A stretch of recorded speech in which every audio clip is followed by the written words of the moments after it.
সম্মানিত সভাপতি, ডাকসু অন্যতম নেতা, ডাকসু সাবেক ভিপি, সাবেক এমপি, সাবেক মন্ত্রী জনাব আমানুল্লাহ আমান, উপস্থিত আছেন বাংলাদেশ জাতীয়তাবাদী দলের আমাদের প্রিয় নেত্রী, দুই হাতিয়ার, ঢাকা মহানগর উত্তর এবং দক্ষিণের বলিষ্ঠ হাতিয়ার, বলিষ্ঠ নেতৃত্ব, সদস্য সচিব মহানগর উত্তরের আমিনুল এবং দক্ষিণের মজনু, যাদের বলিষ্ঠ নেতৃত্বে এখন মহানগর এবং উত্তর এবং দক্ষিণ জাগ্রত হয়েছে আন্দোলনের জন্য।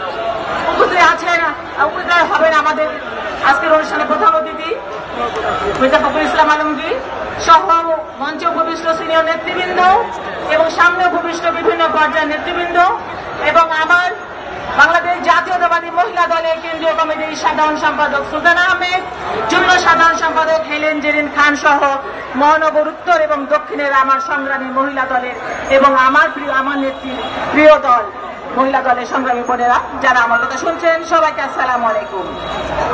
প্রিয় ভাই এবং বোনেরা, আমি বলতে চাই, এই দেশ কি কারো বাবার, কারো একার না, এই দেশ আপনাদের আমাদের সকলের।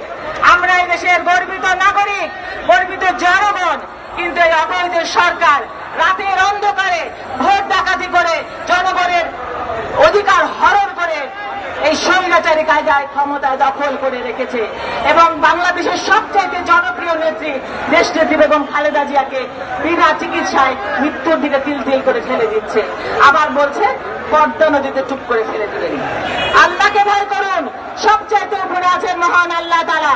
আল্লাহ তাআলা কখনো সীমা লঙ্ঘনকারীকে পছন্দ করেন না, সুতরাং আপনারা সীমার মধ্যে থাকুন, আল্লাহকে ভয় করুন।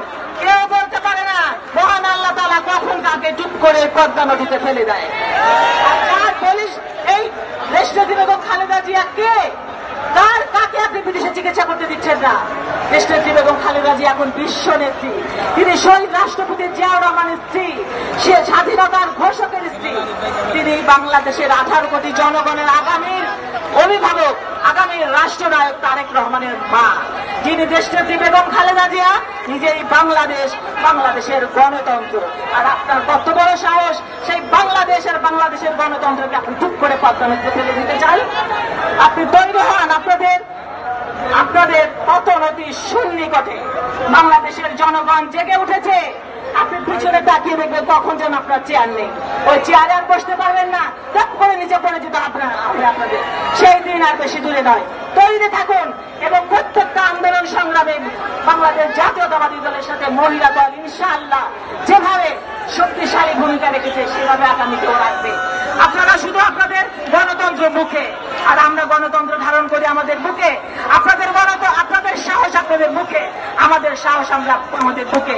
আমরা বাংলাদেশের জাতীয়তাবাদী দল, যে দল বাংলাদেশের জনগণ যারা ভাষার জন্য জীবন দিতে পারে, যারা স্বৈরাচারী সরকারের প্রথম জন্য জীবন দিতে পারে, তারা এই অবৈধ সরকারের প্রত্যেকটা অন্যায় প্রতিবাদের জন্য জীবন দিতে প্রস্তুত। সেই দিনটির অপেক্ষায় রয়েছে এবং আমার দেশকে এবং খালেদা জিয়া অবশ্যই মুক্ত হবে, সুচিকিৎসা নিশ্চিত হবে এবং বিদেশে আমরা পাঠানোর দাবি করতে পারি ইনশাআল্লাহ। সেই দিনটির অপেক্ষা থাকা। ধন্যবাদ সবাইকে, ভালো থাকবে। আসসালামু আলাইকুম।